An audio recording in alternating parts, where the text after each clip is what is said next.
Hello guys, তো চলে যাবো আমি আজকে মাঠে আমি আজকে ধান কাটতে যাব।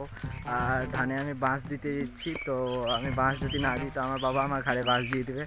চলো আজকে দেখাচ্ছি আমাদের বাড়ির সামনে একটা ভাটা চিমনি ভাটা। সেটা হচ্ছে এই যে ভাটাটা রয়েছে, এই সামনে ভাটা, এই চিমনি ভাটা অনেক দিন ধরেই আমাদের এখানে হয়েছে।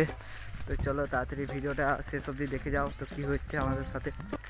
তো এই ভাটাটা পেরিয়ে আমাদের মাঠ আছে। তো ভাটাতে অনেক সবাই ইট ফেলছে। এখন চলো দেখাচ্ছি ভিডিওটা কীরকম ইট ফেলা। আর তোমাদের যদি ইট ফেলা ইচ্ছে হয় তো চলে আসবে আমাদের এখানে ইট ফেলার জন্য। তো এই ভাটাতে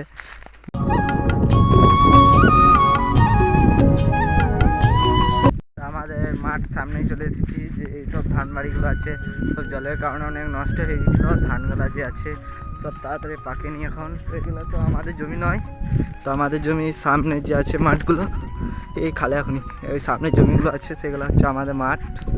তো চলো, দুটো তিনটে মাঠ কাটা হয়ে গেছে, শুধু আর একটা বড় বাকুড়ি আছে, সেটা কাটা হয়ে গেলেই শেষ। তো চলে এসেছি আমাদের মাঠ বাড়ি। তো মাঠে এখন সব অনেক ধান কাটা হয়ে গেছে, আর অল্প স্বল্প আছে যেগুলো বাঁশ দিতে হবে আমার। দেখো ওই যে মাঠগুলো আছে সামনেকার, ওইগুলো সব কাটা হয়ে গেছে। তো এই মাঠটা আজকে কাটছিলাম, তো ওটা আছে, ওটা বাঁশ দেওয়ার জন্য। বাবা বললো বাঁশটা দিয়ে না, তোর ঘাড়ে বাঁশ দিয়ে দেবো। চলো ভিডিওটা শেষ অবধি দেখতে হবে। তো দেরি না করে বাঁশ দিতে লেগে যাচ্ছি আমি ধানে। তো ধানে বাঁশ দেবো, তখন আর বাঁশটাই খুঁজে পাচ্ছি না, কোথায় রেখে দিয়ে চলে গেছে আমার বাবা। কি যে করবো এখন, বাঁশ না দিলে আমার বাবা আমার ঘাড়ে বাঁশ দিয়ে দেবে। বড় মুশকিল, সালা বাঁশটাই খুঁজে পাচ্ছি না। তো তো ফাইনালি আমি বাঁশটা খুঁজে পেয়ে গেছি, না হলে আমার বাবা ঘাড়ে বাঁশ দিয়ে মারতো আমাকে।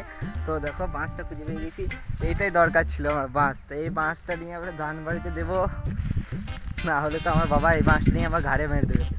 চলো বাঁশ দিয়ে দেখাচ্ছি।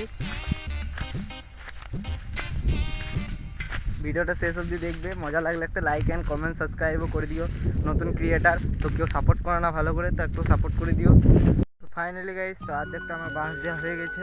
তো আমার সাথে কেউ আসেও নি, আর কেউ ভিডিও ধরার মতো আমার কেউ নেই, আমি একাই ভিডিও বানাই, তাই আমার বাঁশ দেওয়া ভিডিওটা হলো না।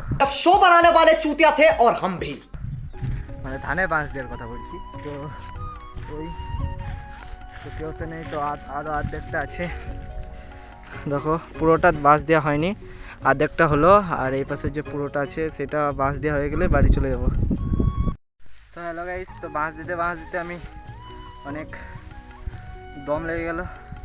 তো একটা কথা মনে রাখবে, জীবনে বাঁশ দিতে সবাই আসে, কিন্তু ধানে বাঁশ দিতে কেউ বাঁচবে না। কি আর বলবো, দুঃখের কথা। फलक का दस्तूर, खुदा का हुक्म और एक माँ की दुआ है। ফাইনালি গাইস, আমার বাঁশ দেওয়া